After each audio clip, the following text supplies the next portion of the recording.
Welcome to the Next Gen Theater Industry Forum. I'm Athena Brown. I use she, her pronouns, and I am a member of the Youth of Elm Shakespeare Advisory Council, also known as YES. And I am so excited to welcome you to our first event to BFA or not to BFA. For a quick visual description, I'm a multiracial teenager, femme-presenting person who has shoulder-length curly hair, dark curly brown hair. I'm wearing a green flower print top and a colorful bead necklace, and am sitting in front of a white background. To cover some accessibility items, we have two lovely ASL interpreters, Judy Kane and Josh Green. We also have live subtitles if you hit live transcript button at the bottom of your screen. You can adjust the font settings, the font size by going into the button's arrow and hitting the subtitle settings. We recognize we are gathering here today physically dispersed and virtually constructed, so let us take a moment to acknowledge our space. Elm Shakespeare, which is in residence on the campus of Southern Connecticut State University, is located on the unceded lands of the Golden Hill Pagusset Nation, a people who are still fighting for federal recognition today. We gratefully honor their stewardship of land and seek to better understand our place within its history. NGTIF was born out of YES's hunger to create a more accessible, equitable, inclusive, and safe theater industry and theater education system for all. We built this series by and for the next generation of theater makers to explore the development and implementation of physically, mentally, and emotionally healthier theater education, creation, and performance practices. I want to say a special thank you to our series sponsors, the Jane and William Curran Foundation, Greg Grinberg, and especially SCSU Theater, where we are in residence, and to all the corporate, foundation, and public partners that support Elm's year-round mission of bringing New Haven together through Shakespeare. YES is also tremendously grateful to Elm Shakespeare Company for producing this event as part of their Building a Brave New Theater series. If you're interested, you can check out past Building a Brave New Theater events on Elm Shakespeare's webpage under Elm Online. If you'd like to add your support, please visit elmshakespeare.com and click donate and see all the great things that are happening now and through the summer. And now it is my pleasure to welcome today's panel of incredibly talented artists and activists. Panelists, please turn on your cameras and welcome. Hello, hello, hello. Thank you for being so generous with your time, knowledge, and insights. Before we dig into today's conversation, can you please introduce yourself with your name, pronouns, where you're zooming in from, and let us know what school you attend and what your degree was. We'll get to why in just a minute. Anyone's welcome to start. Hey everybody, I'm Reynaldo Pinella. Pronouns are he, him, his. I'm calling in from Hell's Kitchen NYC, which is on Muncie Lenape land. I'm wearing a magenta hoodie. My facial features are reminiscent of a young Barack Obama, including my hair. Yeah, that's me.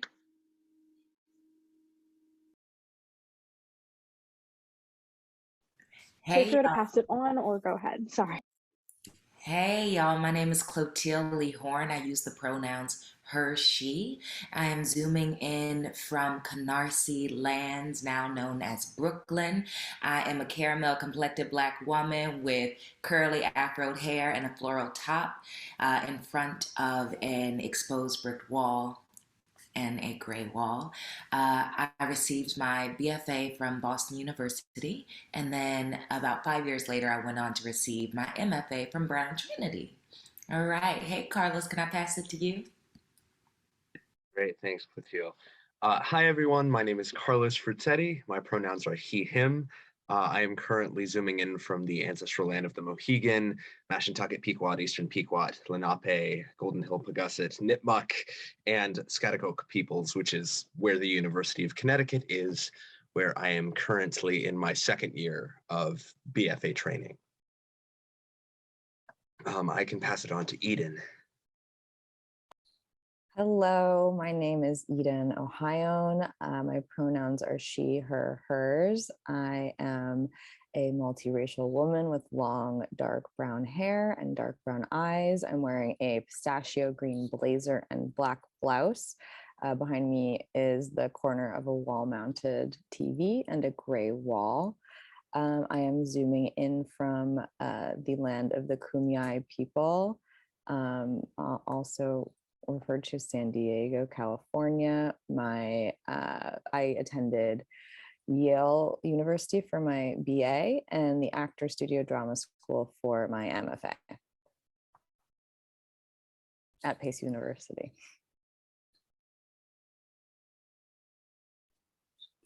And I can pass it to Dylan. Hello, everyone. My name is Dylan T. Jackson, he, him, his. I'm zooming in from the land of the Munsee Lenape people. I am a Black male. I have a red do-rag on that is hiding Black twists. I am wearing a blue denim shirt and I am sitting in front of a white wall, and I got my BFA from Carnegie Mellon. Amazing. So let's get started. It's wonderful to have you all here. Let's open our conversation by defining some terms. Eden, could you briefly explain what a Bachelor of Arts, otherwise known as a BFA, is and what a liberal arts education entails? Yes, so it's my understanding that a Bachelor of Arts degree is that the idea is that it's kind of an interdisciplinary degree, and where students take a variety of courses across disciplines, definitely including humanities, but also math and science and STEM courses, and then they have a major focus of study. I think it's hard to, so many schools, have kind of take different approaches. I think certain schools have more rigid requirements for what the general education courses are. Some schools have distributional requirements with like looser definitions, and some schools even have very few requirements that are only humanities based and not at all quantitative or science based. So yes, I think the idea is that you receive a well-rounded, quote unquote, well-rounded education. And the idea of the study of liberal arts, I think art is referred to not necessarily as fine art. I mean, we're all artists here, but just as a learned skill, and that so the idea, I think, is that students are, though there is a major focus of study, encouraged to and required to sort of branch out from that focus of study to have an interdisciplinary education in their college years. Awesome. So moving on to the BFAs, Dylan, could you share what a Bachelor of Fine Arts is for you, and how conservatory education differs from a liberal arts education? Yes, so my understanding is that rather than it being so interdisciplinary, it is very much focused on the said major. And so for us, we didn't have to take as many classes outside of drama. I think for the musical theater majors, we only had to take one general education, which would be sociology, psychology, or history in that realm, a semester or a year sometimes. And I know my junior year, we only took one. We didn't take any of the outside classes. So that's the biggest difference to my understanding of that. Awesome. So Dylan, it's a little more structured or focused. So how did you feel about having your education a little more decided for you? Like, what were the benefits to a more specialized training, or conversely, Eden, what are the benefits to having more flexibility in your curriculum?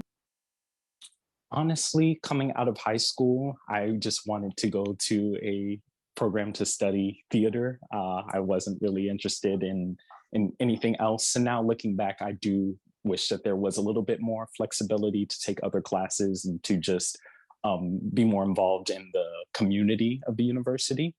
But I did enjoy being able to be focused and being able to spend time with all of these people, these classmates, and to continue studying a little bit more intensely. That's something that I enjoyed.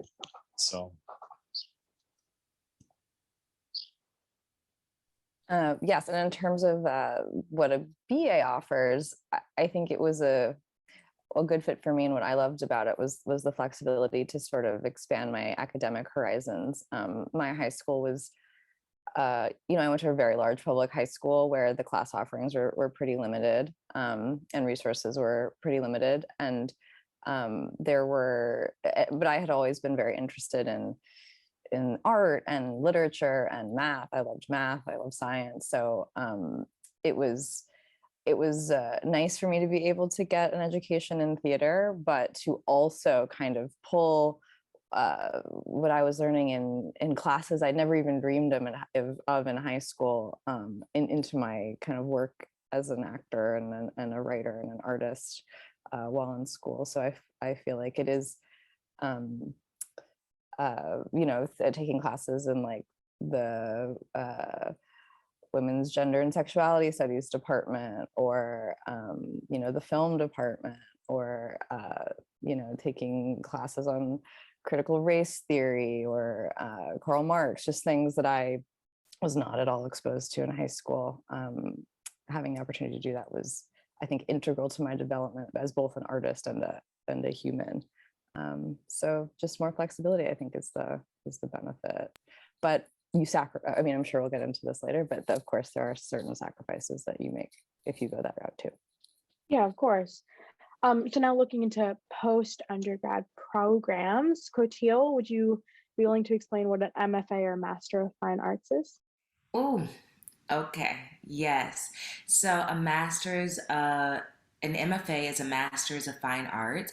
And, there aren't really many prerequisites to receive an MFA, but it's really graduate studies. So it's a hyper focus, I would say, in whatever degree you decide to get. So I got an MFA in acting. So for me, it was an extension of what previous was a BFA, but for other, artists and humans coming from other walks of life. There's, like I said, there's no prerequisite. So it's really, a concentrated amount of time for you to really hone in and become a master of your craft, or at least to be aiming towards that, right? Knowing that mastery is something that is a continual effort, at being your best self. So yeah, let's say that's what that. So now that you've set a baseline, would everyone please go around and briefly share why you chose to pursue your respective degrees? Given what you know now, would you make the same choice? Yeah, I can definitely tackle that. I chose to take an undergraduate BFA degree in acting because I've known for a very long time that the performing arts was something that I wanted to do, and I wanted to devote all of myself to a specific part of the craft. Even though I love all of it, I think that what I crave training in the most has been actor training. And having gone through almost 2 years of it now, I definitely would have made the same choice. I think I made the right choice for myself in pursuing it now. I mean, I can jump in myself because I started a BA program but did not finish, which I know we'll get into. But for me, why I chose a BA was because I wanted the flexibility. I wanted to be able, as we already mentioned, to dabble in a little bit of everything. What's my voice as a playwright? What's it like to be a director? How can I get a total appreciation for all the collaborators in a theatrical process, but also to lead a full life? I think a lot of times as a young actor, we think we have to sacrifice the fullness of a life in order to be a professional.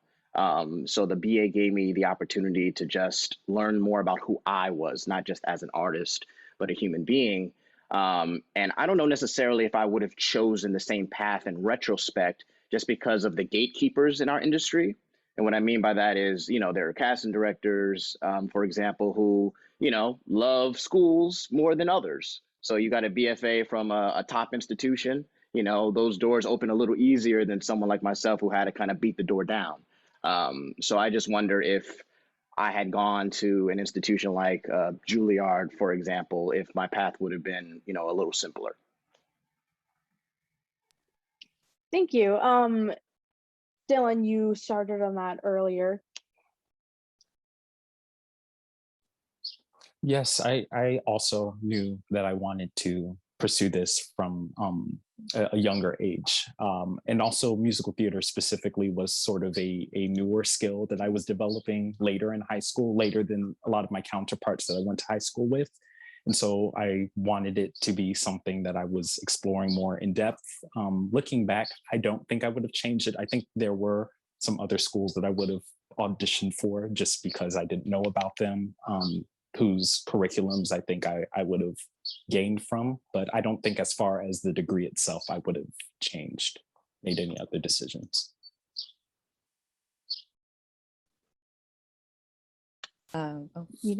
I can jump in. I had no idea what I wanted when I was applying to college. I applied to giant schools, tiny schools, BFA programs, BA programs. I think I applied to 14 schools. It was really just, I did not know what I wanted to do. And I knew too, because I was in the position where I couldn't visit schools before I applied to them. So I knew if you got into schools, they would sometimes, if you were on financial aid, they would fly you out to visit. So my approach was like, throw everything against the wall, see what sticks, and then I can get a better sense of seeing what my actual options are. And I did audition for a couple of BFA programs, but I think I only auditioned for 2 of them. And I was not admitted to those. So the decision was sort of made for me. And I think it ended up being the right one for me. If I had to go back, I would not to say I wouldn't have auditioned, but I think I definitely would have ended up at a school with a liberal arts degree.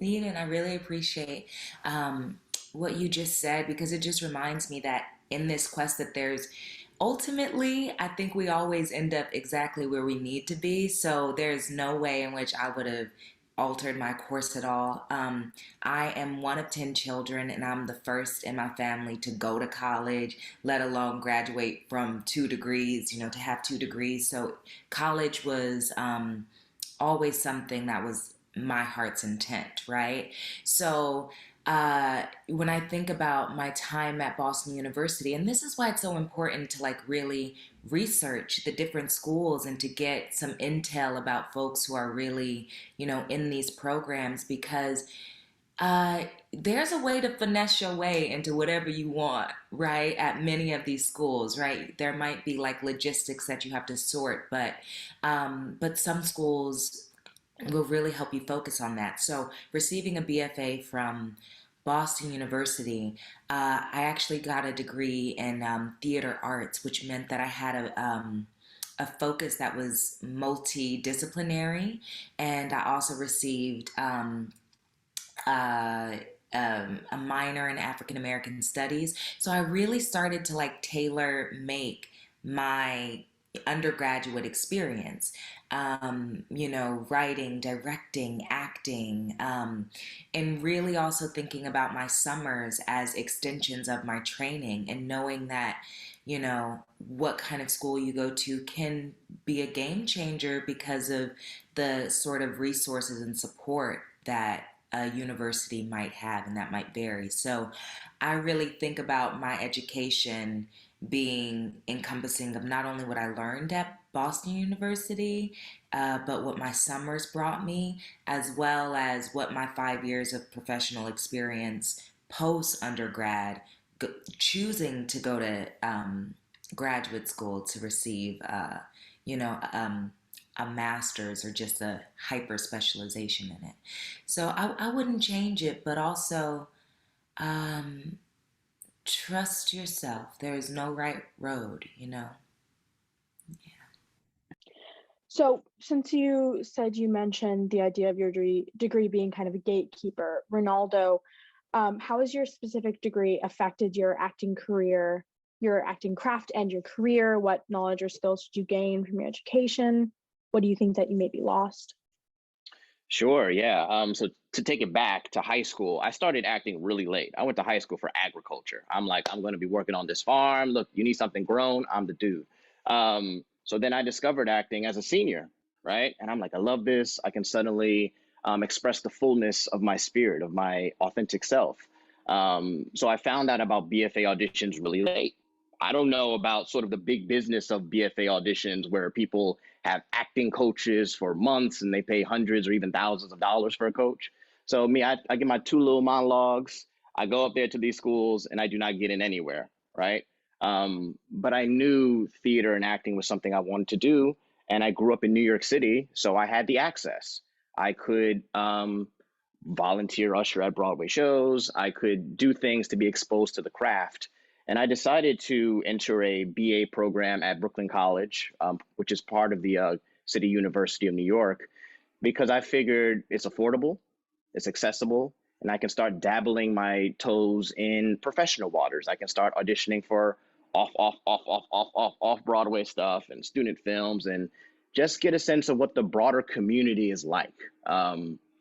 And I think the BA program was great for me because it showed me that acting was a path for me as an artist, but it also was okay for me to be a writer. I'm a writer as well. It also showed me that I love to teach. I'm a teacher. But it became a time for me to really sort of hunker down and work on my craft. Because as I started to move up the ladder professionally, suddenly the work got more demanding. And I realized I did not have, the classical acting chops, or I needed to work on my voice, or my body needed to be more flexible. And that awareness came over time, over years in my personal journey.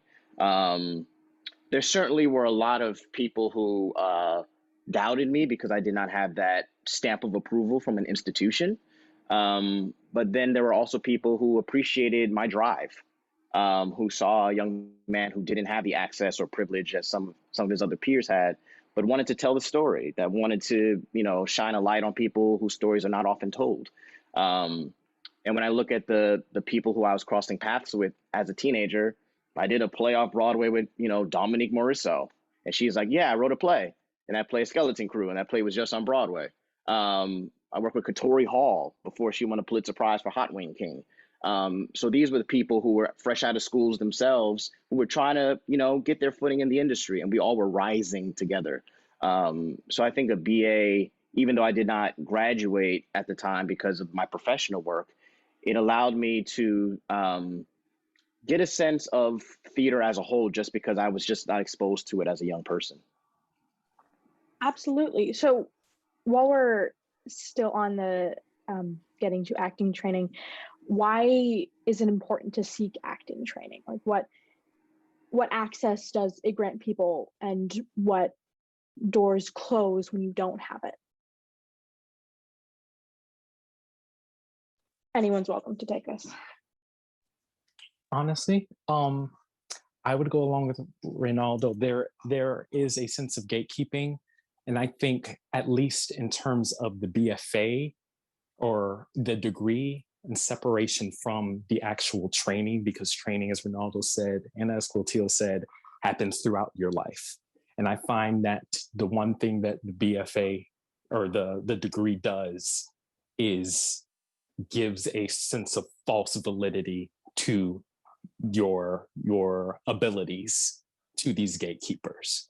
But as far as acting training, it may not keep you in the room because, just because you have this degree, it doesn't necessarily mean that you are right for this role or you are able to fulfill these things that are happening. And so that's my opinion for what I believe. Yeah. Clotilde or Eden? Yeah, I think it's really important it may come to you very easily. It may take time, but for you to get specific about what you want to do with your craft, with your artistry. And I think that that's gonna help inform how you train, where you train, and, you know, what teachers and mentors and experiences will help you build the sort of instrument that's going to do what you want to do. I mean, the beautiful thing about receiving training, you know, in college or in graduate studies is that you're really learning your instrument. So like the schools and the experiences are giving you material that you get to test your instrument out on, for you to be like, oh, can I do 9 shows a week? Like, can I, like, it will teach you a sort of stamina and how to go and how you're wired. I think it's important to know how you're wired mentally, emotionally, spiritually, relationally. How do you deal with environments? The more you know about yourself, the more truth I believe you'll be able to bring to the humanity on the page and the characters that you want to realize. So I really think that, you know, I think training is important for whatever you want to do, but I think it's up for you to decide how far you want to go. If you want to make the long throw or the short throw, if you want to be doing this until like you're 92, if you're blessed and fortunate enough to do that, right? I think that a rigorous training program is really helpful. And it varies because some folks just have natural God-given talents and gifts. And I think however you want to learn to be the best steward of those gifts. But yeah, so I think training is important mostly for repetition, for sustainability, and for the long haul. But you can get that however, wherever. Yeah, so with all the things that come with the acting training, what did you feel your education was missing? What did you find your education didn't prepare you for when you were entering the professional field that you would have liked to have? Ronaldo, Dylan? Yeah, I mean, what I will say is, you know, as a young man of color, a lot of times I'm working on plays by a Susan Laurie Parks, by an August Wilson, plays that require a certain musicality and a certain way that we use our instrument, as Clotilde was saying. And so often the ways we are taught are through the theater canon, right? And when we think of what the canon is, typically it's like old dead white dudes, some talented dudes, the Arthur Millers, the Eugene O'Neills, Tennessee Williams, great. However, someone like myself, that's typically not the work we're doing. So for me, I certainly felt like my education did not prepare me to truly bring the most truth to that kind of material. And then also for myself, really, we are all small business owners, and that small business is ourself. And the business of acting is a whole separate beast.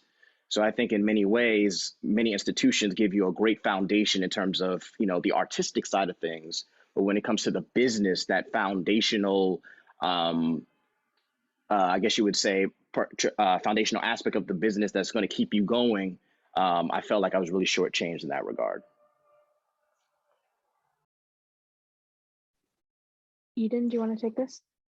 Yeah, I think, I mean, my education, my undergraduate education, while it was very rich in some areas, and you know, I wouldn't trade it.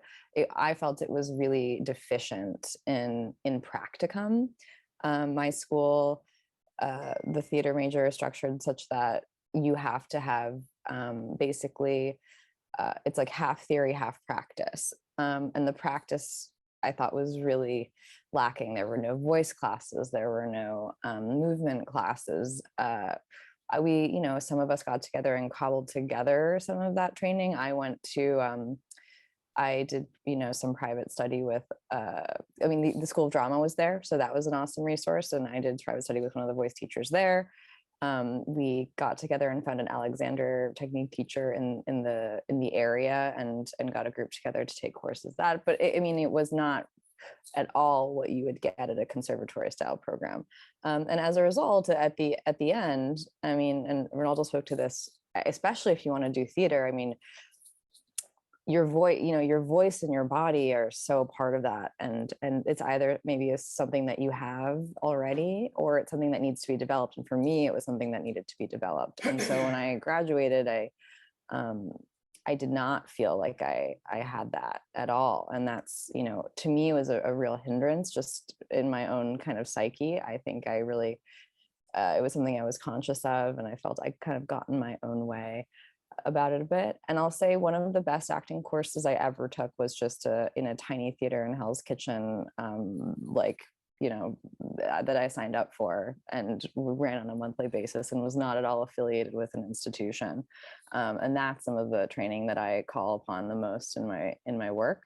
And then in terms of MFAs, and I just wanted to speak a little bit to the idea that Dylan brought up, which I think is really important, that like there's the training itself, just training, and you can get that out of school or not. And then there's the degree.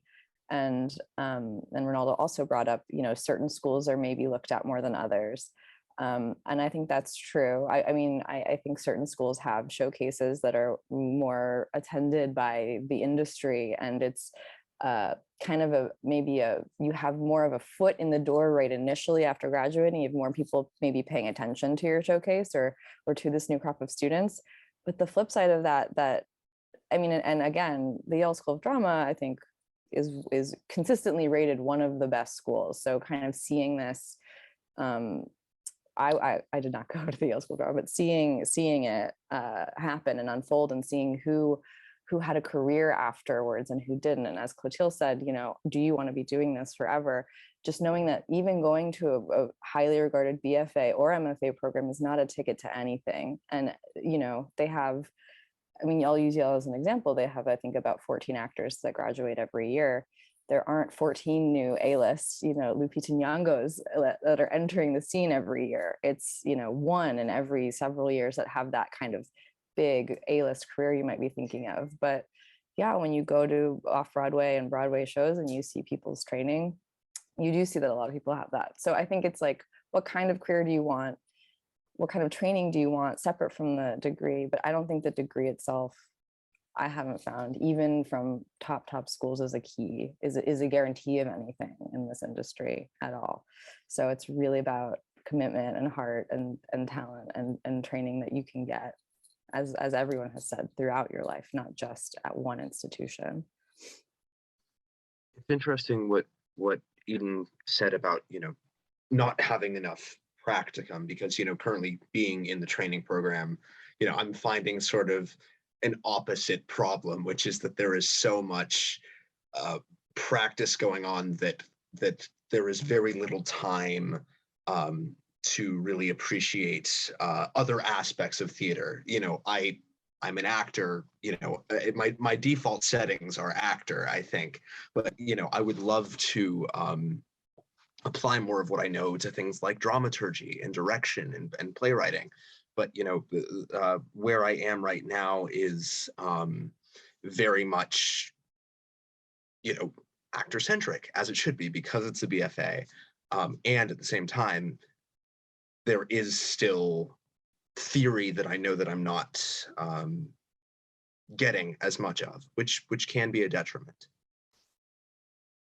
Yeah, I was thinking so much about what Reynaldo offered up, and what's, you know, as a Black woman going through these like really predominantly white institutions, like I found that there was a limit in so far as what my teachers and what my peers were able to, like just the environment, you know, that there was a limit to the environment and how much I felt like I could bring myself into that room. I know it's always incumbent on me to like bring my full history into a room, but it does create another layer of challenge when, you know, when the experience in the room is not always a shared experience. And so I think that I do believe, you know, I'm an educator myself. You know, I teach at NYU and have had the privilege to like teach at a couple of other universities, but like in creating that environment, it is so important. And so I really think that for, you know, students of color out there to really, you know, to really be mindful of like what sorts of environments will you really be able to bring your full history and your full self, and what environments will make you soar. Because I think that no school will give you that sort of deep internal knowing of yourself. right? Nothing can give you that. That's like between you, yourself, and your version of God, whatever that is, right? And I find that that's something that uh, is so important. That spiritual stamina, that sort of knowing who you are, what you are, and where your potential lies. Like no one can give you that, and however you need to structure your life so that you can maintain and hold on to the integrity of that, like that's the road to take, because um, you can graduate and still not have it. It's just an inner knowing that you need to be of service to the world and to this craft especially. So, Dylan, we have a question from Melanie. You mentioned other schools that you might have gotten more out of. Which ones interest you?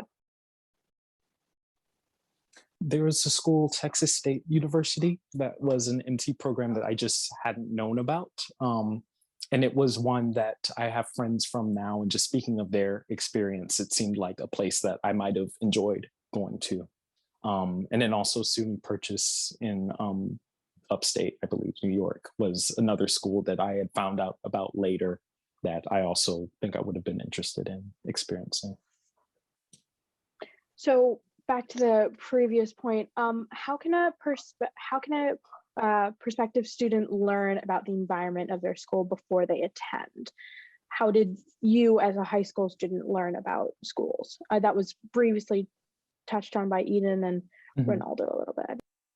Well, also like Eden, I didn't have the resources to visit every school that I was applying to. And so I really, with CMU, that was basically the only school that I auditioned on campus for.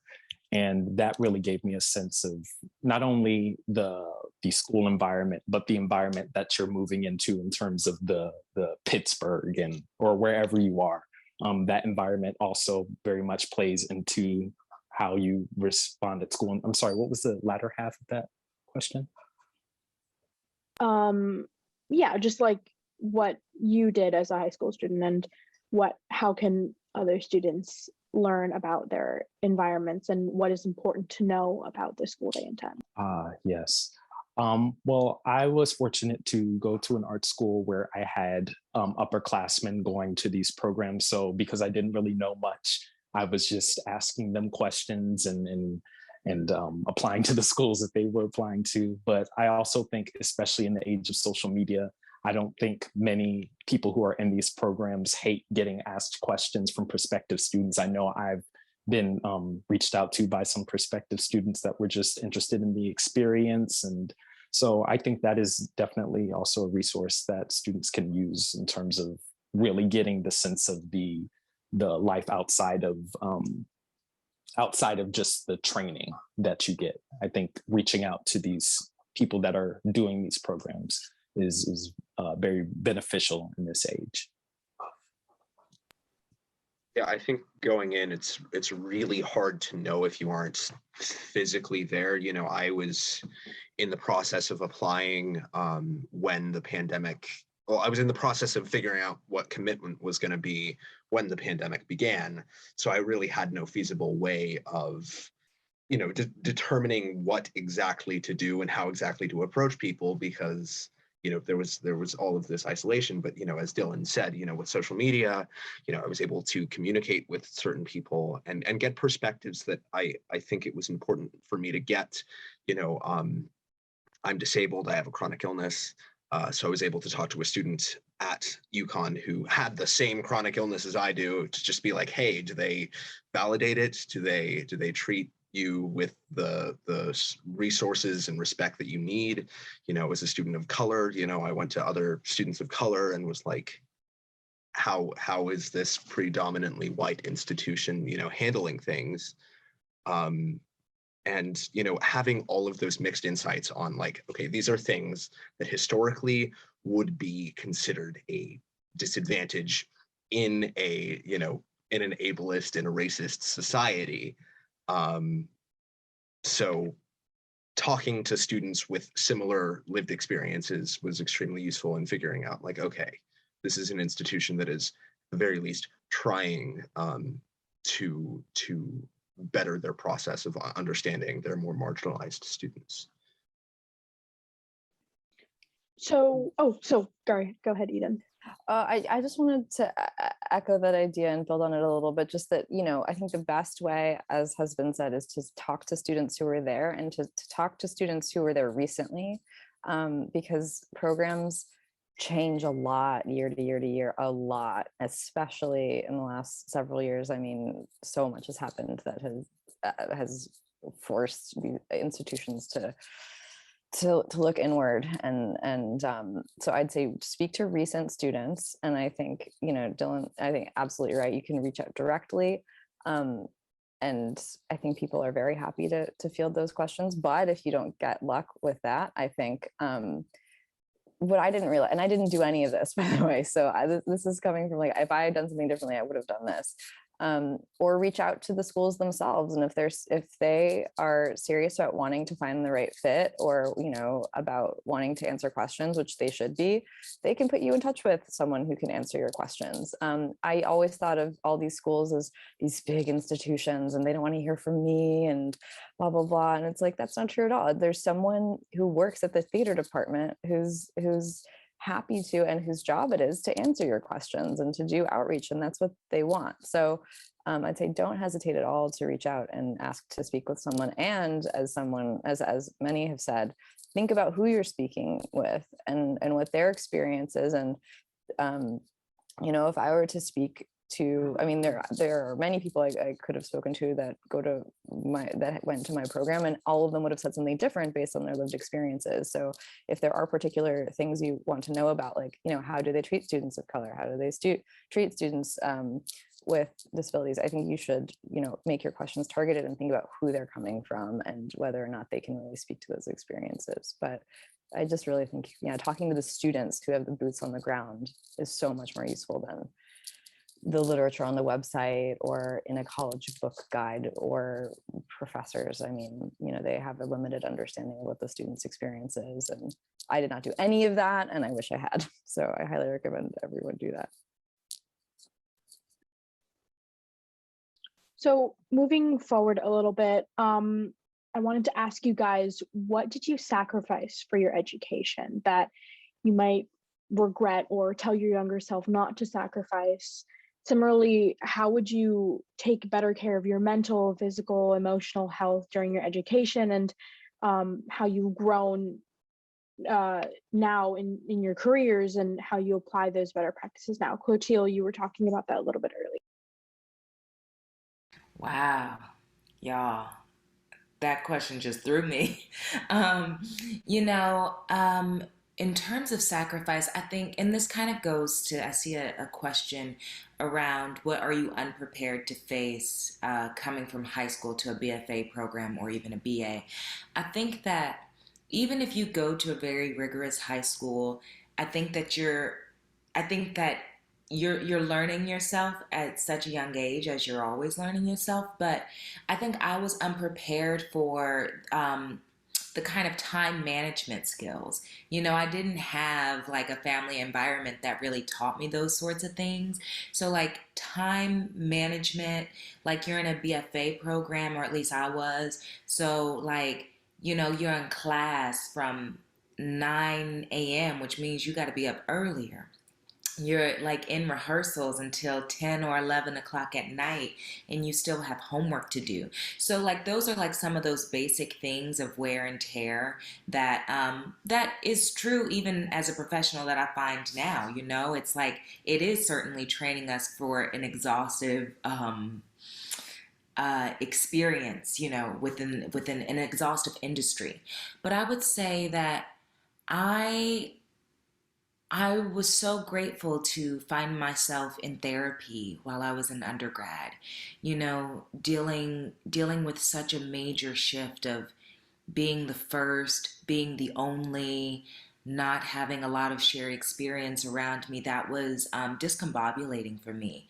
You know, it was hard for me to feel like my voice mattered, that like imposter syndrome is real. It really is. And survivor's guilt is real too. So whatever that is for you, I would say really finding a strong health and wellness sort of routine, and prioritizing that because, um, you know, no one can replenish you like you can. You have to know how to do that. You have to learn how to do that. So, and that's a big, thing from knowing how to eat, right? Like either your parents have been cooking for you or you've been, used to a certain kind of routine. So I would say, like my journaling practice was really important for me when I was in undergrad and just trying to track myself, right? So yeah. Mhm. Oh, I'm seeing in the chat right here, how did I manage my imposter syndrome? And what tips could I share with others who might be feeling the same? It's a constant managing, the rooms change and yet there's just such a deep inner knowing that you have to have. I say that for me, how did I do it? Therapy was helpful. Um, Learning about finding mentors. Mentors were crucial to me. Um, like finding, like looking at folks that I admire and being like, okay, how can I either be in conversation with these people? How are they doing it? Because when you're charting new territory, it's hard to be like you may not see anybody who's done it before. And so trying to find people who have done it and seeking that out.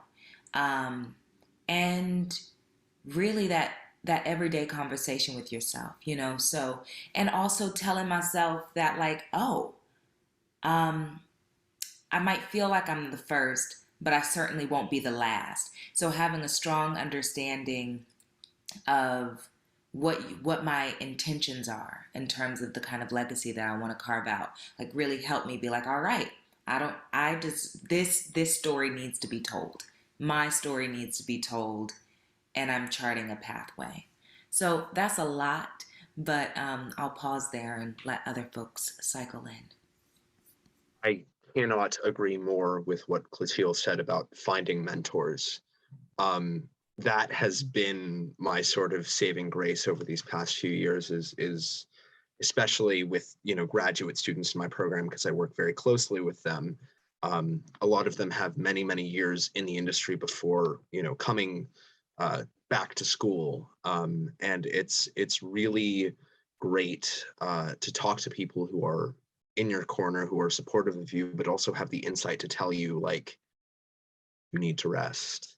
It's okay to take rest. It's okay to, just let yourself breathe a little bit, because, in the rigor, in the intensity of the training, it can get very overwhelming. So having people around you who are rooting for you, having people you can go to for their both artistic and personal insight, things like therapy, are all really incredible ways of reinforcing the legitimacy of yourself as a human being who is just going through life, and not just being okay. You don't have to be anything more. You don't have to be,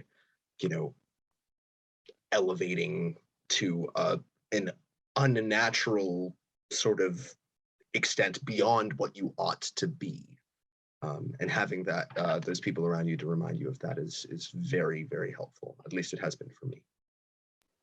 So, Carlos, how did you go about finding mentors? Like, where did they come from, and what was the process that way? Well, I mean, it's sort of a natural thing that happened, during the year online. I was watching a lot of Zoom theater and seeing people that I knew that I would be working with once I got out of my first year, because in our first year at UConn, we do not perform, but looking at the students who were performing, there was there were a lot of people who I looked at and I was like, okay, this is an artist who is really interesting to me. I'm gonna just message them. I'm gonna put myself out there and say, hey, I really like what you just did. I really appreciate all of this.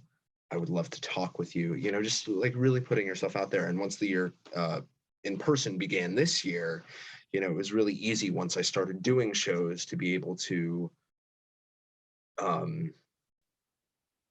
connect with people. And yes, what Clotilde just said, they find you. That's so true. Yeah, that's all I have to say about that. So with everything that's been said, no matter what path students pursue, how do you suggest that they best set themselves up for a successful career within and after their education? Dylan, Ronaldo? Yeah, I mean, this has been mentioned, I think, by Eden and Clotilde, but essentially defining success for yourself, right? Because in this business, there are so many people who are going to project what success is to them onto you, right? You're successful if you're on Broadway. You're successful if you're on TV or you're starring in a movie. And if you're doing regional theater, you're not successful. If you're doing a show off Broadway, you're not successful. But those things might be incredibly fulfilling to you. There are people who don't live in a major market, who are not based in LA or New York, who are making theater in St. Louis, making theater in other parts of the country where they can have a good living, where they can raise a family, where they can make art. Is success for you producing theater with your friends? Is it working on new plays? Is it doing classical theater? I know that comes with time, but I think very much getting clearer on what you need to feel successful is an internal thing, and it's also very specific. And I would say also, related to mental health, Clotilde talked a lot about therapy. And in this business, so often we're taught a scarcity mindset, right? I should be thankful for each and every opportunity that comes my way. And that mindset has really led to many people, including myself, to be underpaid, overworked, abused physically, mentally. And I want the future generation to unwire that mindset for themselves, to free themselves from that, to know they are enough and they deserve to be treated as their full selves at all times. And to not let their self-worth be defined by how much they're working. Because I've seen those artists, when things are good, they're living the high life. And when things are bad, all of a sudden they're not good people. They're comparing themselves to other people. They might be drinking a lot or using other substances. So as much as you can, find other things in your life that give you joy, that are going to sustain you when things are slow. Because it's a marathon. It can feel like a sprint when you're a young actor of like, oh, I leave school, then I'm going to book a series regular, and that's it. For 99% of us, that's not the path. So what can you do long term to make sure your foundation is there? I would also say, echo that, to not be afraid to be hypocritical, that if you, as humans, when we gain new information, we change our minds and we change our course, and that's usually instinct telling us that. And so to not be afraid to change your mind if you get to a school and you decide, oh, I want to do something else, to follow that, because there's something within that will help you to know what you deem as success or fulfilling. I like that word, fulfilling, for you. So just don't be afraid to change your mind and explore and be curious. Yeah, I'm loving this. There's a question in the chat that's if you could go back and give your younger self one tool to navigate theater spaces that are either predominantly white, able-bodied, or straight, or what would you give them / tell them? You know what? I would say, like, become a fierce protector of your joy, because I find more often than not, like, my joy to be like my life force. It is my source of enthusiasm. The moment you lose enthusiasm or sort of hope for the future, like, you know what, anybody can come in and tell you whatever that they want, right? And you might believe it, and that's the dangerous thing. So I would say that in those spaces, I think particularly with any sorts of many systems are oppressive. It just depends on what group of persons, it's oppressing, right? But like understanding, differentiating the systems that we've inherited from the people, right? Like really trying to find a way to separate those two things as you continue to like protect your own humanity, right? So just remember that you are of value and of worth, and that you have something to contribute. And yeah, protecting your joy, because that'll keep you as a lifelong learner. That'll keep your spirits high. That'll keep you adaptable. And and finding joy is a real thing, and it takes work. It can take work sometimes to be like, how do I transform trauma into a site for joy? But it's there. It's through gratitude, I think. So yeah.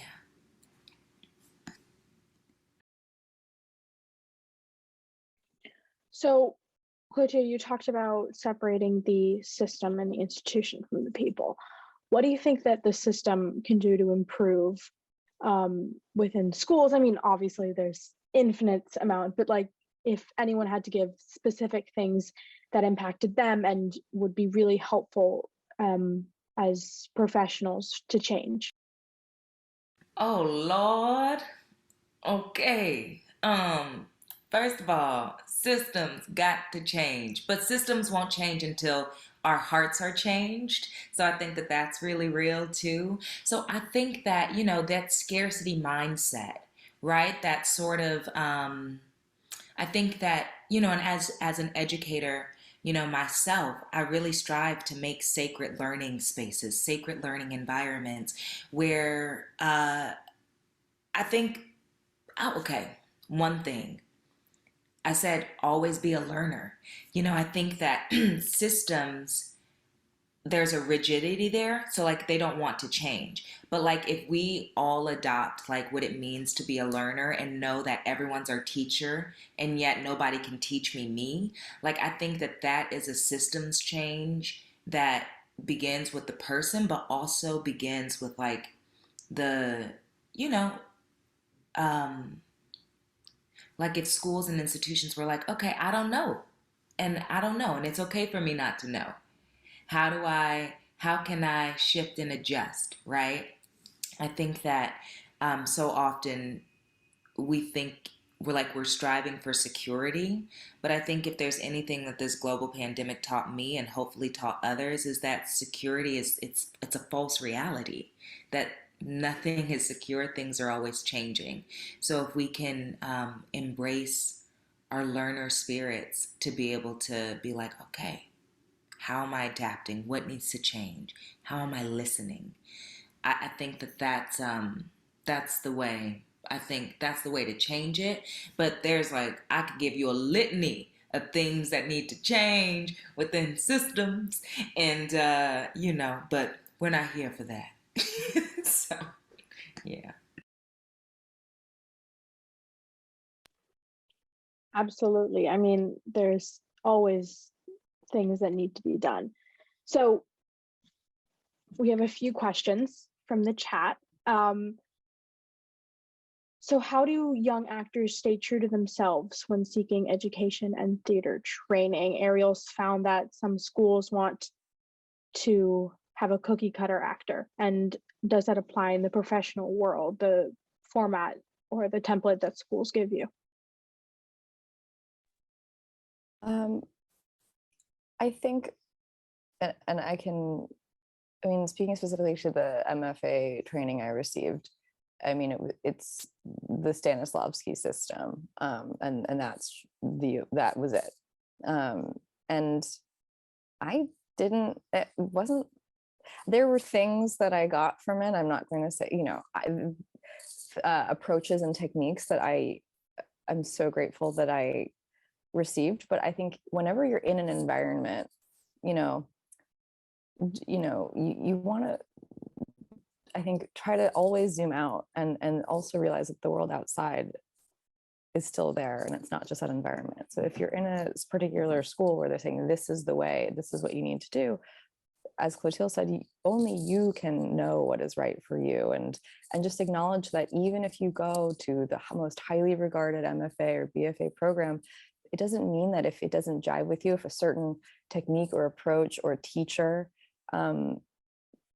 doesn't resonate with you, it's not like there's something wrong with you. It's just that one approach is not it's not one size fits all the time, and you need to take what is useful and leave what is not useful. And I think the flip side of mentors are teachers, and I think it's important to acknowledge that there are teachers that are not going to that are just not going to jive with you, that are not going to, you can see that maybe they're I think as actors, oftentimes, I'll speak for myself, you want that approval, you want the good review, you want the teacher who, makes that adjustment and opens up your eyes to a way of doing things that feels so wonderful. And sometimes you get that and sometimes you don't. And it can feel, and for some, and for me, certainly, it can feel like you're failing. And I think that's not true. And just to know that you're not going to please everyone, you're not going to be the top of every casting director's list, but you don't need that. You just need a few people who are in your corner, who are on your team, who understand what you're trying to do, and really treasure and foster those relationships. Don't let them go, because that is what is going to keep you going in the long term. And I think it is important to just recognize you are not going to get great feedback all the time, and you are not going to get approval all the time, and you need to be able to get that from yourself. And as all the artists have said, fulfillment from yourself. And I think just knowing that, I went to an entire program that was based on the Stanislavski system, and actually I think other approaches work better. And we're, as Clotilde said, lifelong learners, or work better for me. So I can go, I'm not done. I'm going to keep taking classes. I'm going to keep working on my craft. It's lifelong, as everyone has said, and to just not let things not resonate with you feel like failure, because it's not. It's just that we are all different, and different approaches are going to suit us differently, and just that doesn't mean you're failing. So veering off the path a little bit, Carlos, you mentioned this earlier. As a current student, how has the pandemic affected your education? What shifts have you noticed in the theater education environment over the past 2 years? And then for everyone else, how has the pandemic affected your careers as professionals after your education? Great question. It was really, really, really difficult. My entire first year was over Zoom. I came in for the first 6 weeks in person, even though my classes were on Zoom. I was in a dorm. I left because it was just a early COVID breeding ground. And this year I've been almost entirely in person, except for when there are small outbreaks on campus and we have to isolate. And, it's very difficult because, as I'm sure we all know, over Zoom, you don't get as much of a person's soul, I guess. When you're in the room breathing with someone, there is so much more of a connection. And that really is what opened my eyes when I came in person this semester, when I saw my class is 6 people. So when I saw my other 5 counterparts in person in the same room doing theater for the first time, it was something that was really magical. And I think that is where the change stems from. It's the magic of, having all of these barriers suddenly broken, where we are aware of what we might have taken for granted. So there's more urgency. I think there's a deeper commitment, but there's also something that I've really appreciated is there has been a change in the way we talk about personal boundaries, to mask or not to mask, to be physically distant or not, especially with immunocompromised professors, immunocompromised classmates, and really having a discussion on, what is everyone's comfort level with being close to one another? What is everyone's actual comfort level? And how do we be honest about that? And how do we make space for that sort of thing? And those boundaries, extend beyond masks to any sort of physical contact, physical intimacy on stage, all of those sorts of things. And I think that's a really important conversation to have.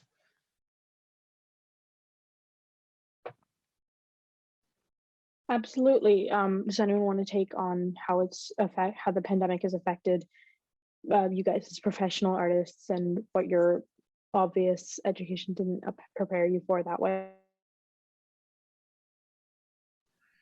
I mean, I'm auditioning for plays over Zoom and on tape. It's weird, you know, like Dylan, I'm sorry, Carlos just mentioned, you know, that connection, really getting in touch with people and seeing how you work in the room. All of a sudden, you know, that's happening in a new, different way, a way that I was not trained to do.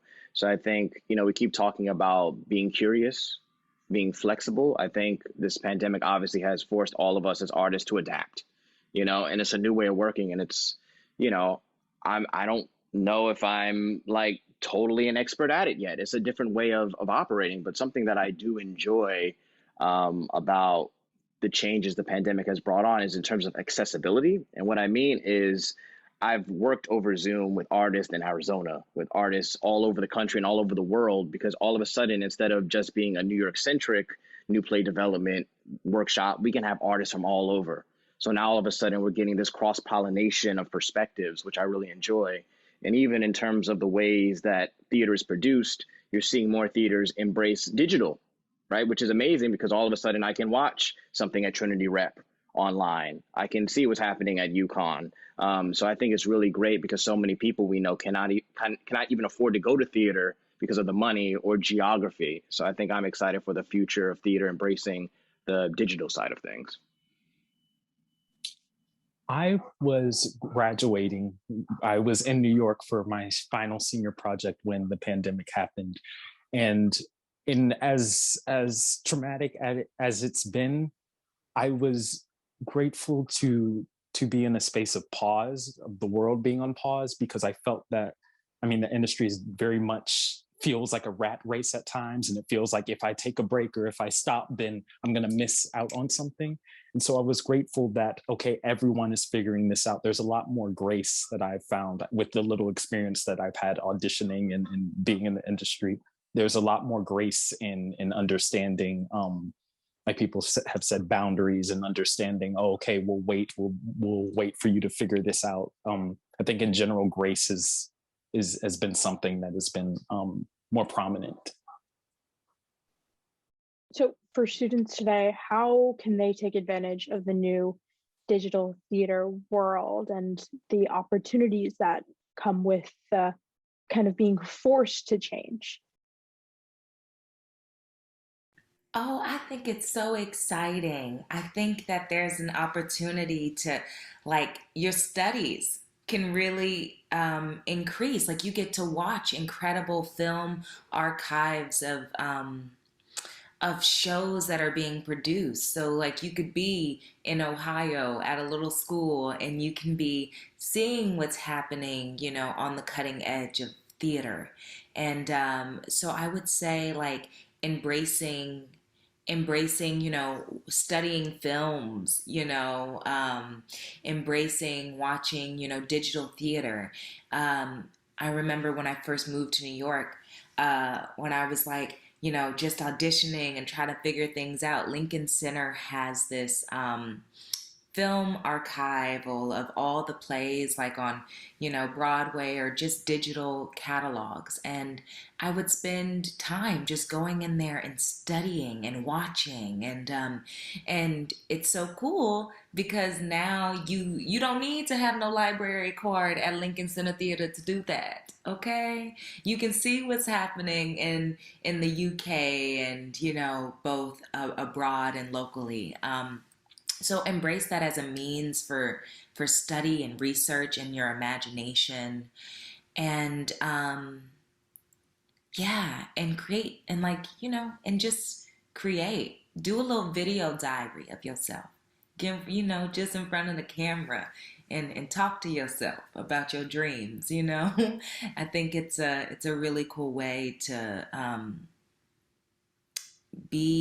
learning to become intimate with yourself and intimate with this little camera, you know.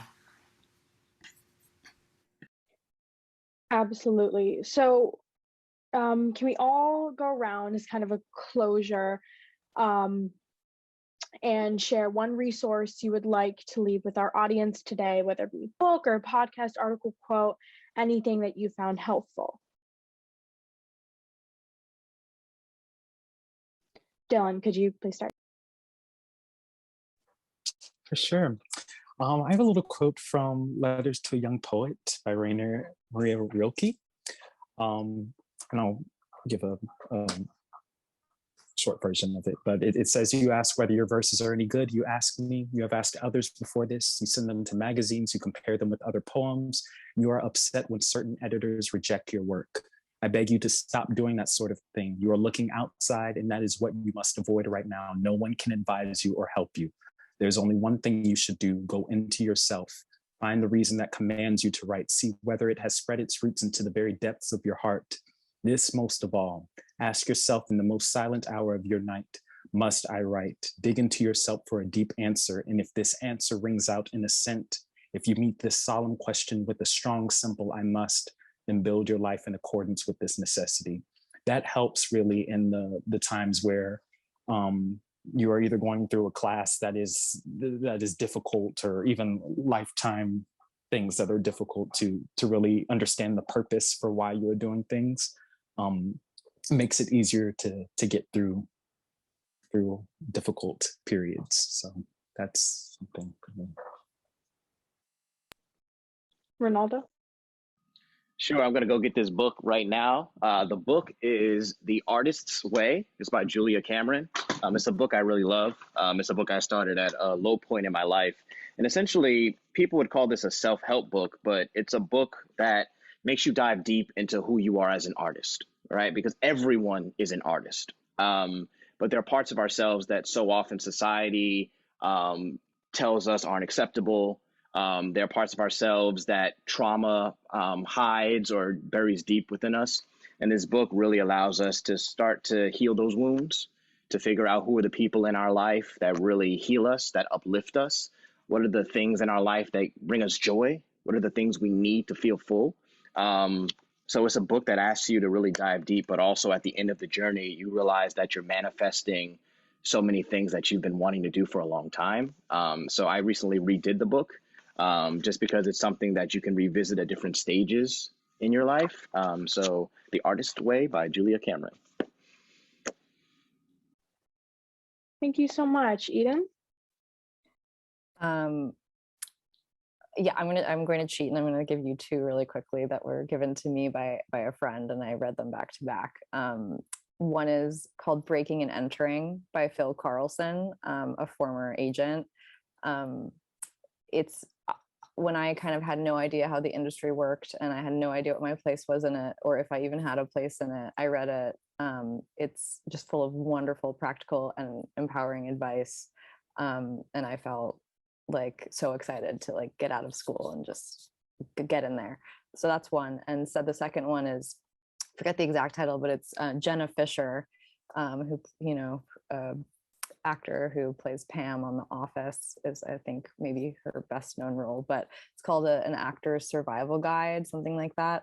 And it's kind of her personal journey as an actor. And just really speaks to sort of everything we've been talking about, but from the perspective of someone who was able to fashion a really fulfilling career. And then in the back of the book, what I love so much is she has interviews that were, oh my goodness, one of the books, I'm sorry, I think it's hers or Phil's, I don't remember, has one of the books, has interviews with artists about their trajectory. I think Reed Birney is one of them. And just, you'll see, all these different perspectives, and there's no one path.